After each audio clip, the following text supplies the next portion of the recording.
जुलै ऑगस्टमध्ये या भाज्या तुम्ही नक्की लावा, इझिली ग्रो होतात. हे आहेत आपले धने, जे की आपण भरडत आहे.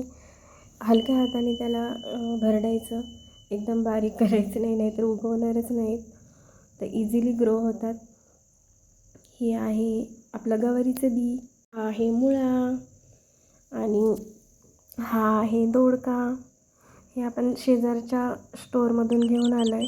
हे आहे घोसाळं, आणि हे आहे आपला टोमॅटो, की याचं आपण बी आणलं होतं आणि हे आपल्याकडं घरी होते. गवार आहे, हे पावटा आहे, भोपळा आहे, शेपू आहे, चवळी आहे, भेंडी आहे, पालक आहे, दोडका,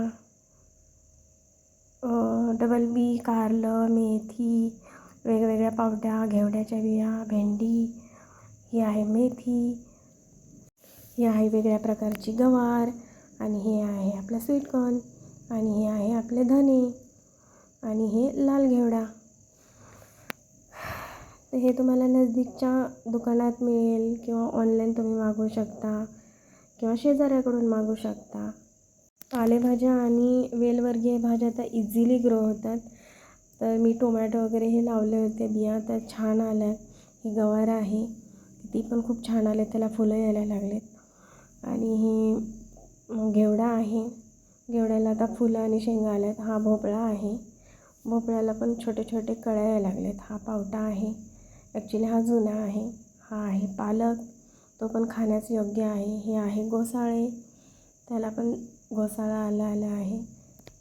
आणि हा आहे आपला लाल भोपळा.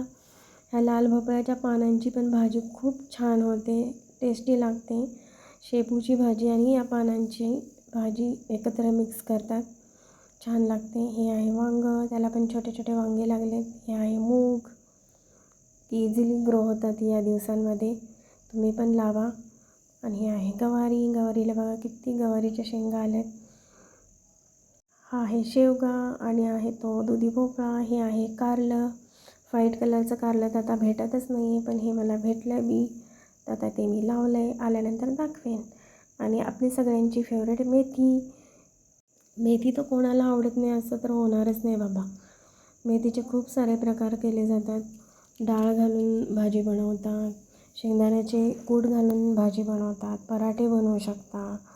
परत शेंगदाण्याचं कूट घालून पातळ भाजी पण खूप छान होते.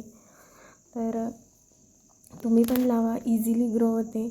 एवढंच की त्याची काळजी घ्या, जास्त पाणी राहणार नाही. आणि हे आहे आपली कोथिंबीर, त्याची आपण वड्या बनवू शकता, आणि पातळ भाजीमध्ये तर यूजच होते.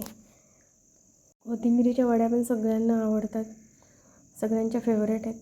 आणि ही आहे आपली शेपूची भाजी पण 1 महिन्यामध्ये इझिली होते, आपल्यास खाण्यास योग्य अशी. आणि ही आहे आपली शेपूची भाजी. तर तुम्ही कोणी शेपूच्या भाजीची वड्या बनवून खाल्ल्यात का? तर बनवल्या नसतील तर नक्की बनवून खा. जशा आपण कोथिंबीरीच्या वड्या बनवतो सेम त्या टाईपमध्येच बनवायच्या, फक्त कोथिंबीरीच्या ऐवजी शेपूची भाजी यूज करायची. सेम त्या टाईपमध्येच वड्या बनतात, सेम तीच प्रोसेस, आणि छान बनतात.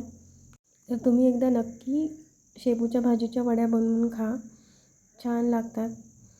आणि ही आपली शेपू आहे, ती आपण हार्वेस्टिंग करूया तिची, बघूया किती भेटते आपल्याला. व्हिडिओ वॉचिंग केले, थँक्यू, बाय बाय.